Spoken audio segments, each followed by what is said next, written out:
If you're listening to this at night, look around your room once. Make sure nobody is sitting there quietly, just because you didn't notice them. I got the night shift at the city mortuary because nobody else wanted it. Low pay, dead silence, dead people. But I needed the job. No degree, no skills, just long hours and no options. The mortuary was a gray block behind the government hospital. No windows, always cold, smelling of chemicals and iron. They gave me 3 rules on my first day. Never work with music on, never touch a body without gloves, and if something feels wrong, it is. I laughed when the supervisor said that. I shouldn't have. Nights were usually quiet. Between 12 and 5 a.m., I sat alone at reception, watching CCTV screens and filling registers. Sometimes ambulances came with bodies, sometimes police dropped sealed black bags, sometimes nothing happened for hours. The worst part wasn't the bodies, it was the silence. In a mortuary, silence doesn't feel empty, it feels crowded.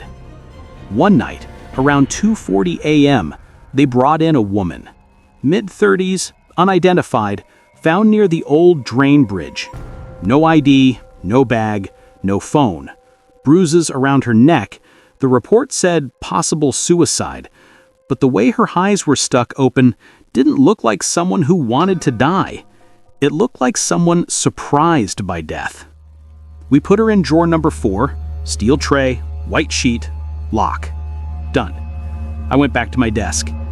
At 3:11 a.m., I heard coughing. Not loud, just a soft, wet, choking sound. I froze. In that building, when you hear something, there's no echo. It's close. I stood up and listened. Again, a slow, dragging breath like someone trying to pull air through water. I walked toward the storage room, heart hammering. I told myself it was the AC, or pipes, or my imagination. But when I reached drawer number 4, the sheet on the tray was moving, very slowly, like a chest, rising and falling. I just stared. My brain couldn't decide what it was seeing. I whispered, "Hello?" The sheet stopped. Silence. I pulled the handle, slid the tray out. Her eyes were still open, mouth slightly parted. Her chest was still, no breath. I exhaled. Nervous laugh. "Nerves," I muttered. I pushed the tray back in, locked it, walked out, and sat down like nothing happened. At 3:29, the register on my desk moved by itself and fell to the floor. No fan, no wind, just a slow slide and a thud. When I bent to pick it up, I saw something in the glass door's reflection behind me. A shape. Darker than the room, like someone standing a few feet back, just at the edge of the light. I spun around. Empty corridor. I told myself I was tired. I kept my eyes on the CCTV screens. At 3:41, the camera for drawer 4 went black. Just that one. Every other feed was fine. No signal warning, no glitch, just black, as if the lens was covered from the inside. I got up again. Every step towards the storage room felt heavier. The smell changed as I got closer. Less chemical, more metallic, like fresh blood. When I opened the storage door, drawer number 4 was already open halfway. The sheet was on the floor. The tray was empty. The woman was gone. I staggered back into the wall. She was dead, I whispered. She was dead. Then I heard it. Footsteps. Bare feet, sticky, slow, somewhere behind me on the wet floor. I ran. I didn't even look back. I slammed the reception door shut and turned the lock. My hands were shaking so badly I could hear the keys rattle. I pressed my ear to the door. No footsteps, no movement, just my breathing. Then a whisper came through the ventilation grill above my head. Soft, female, broken. Why me? My skin crawled. I grabbed my phone. No signal. Landline, dead. Lights flickered twice and steadied, but the room felt darker. In that dim light, I saw it on the far wall. A shadow. Upright. But the head was bent sideways, too far, at the wrong angle. It didn't walk. It slid across the wall, closer and closer. Outside suddenly, an ambulance siren went off and red light flashed through the window. I shouted. The shadow vanished in that instant, gone, like it had never been there. I bolted out the back door, didn't even lock it.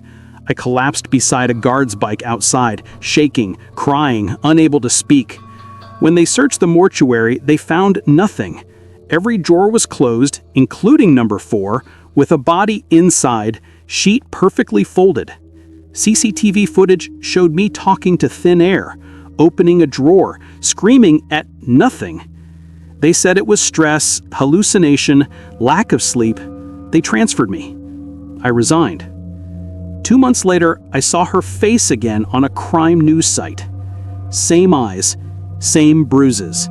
Headline, "Murdered woman identified after body goes missing from mortuary." It said her husband was arrested. He confessed. He killed her and staged it as suicide, dumped her near the drain. The article also said body was initially kept at city mortuary but went missing, still not found. I stopped reading. My heart was pounding again. That same metallic smell suddenly filled my room. I slowly look at the black TV screen in front of me. In the reflection, she was sitting on the chair behind me, head tilted to one side, eyes wide open, watching, smiling. My phone buzzed. Unknown number, a message opened itself, one line, one image. I didn't touch the screen, but the photo loaded anyway.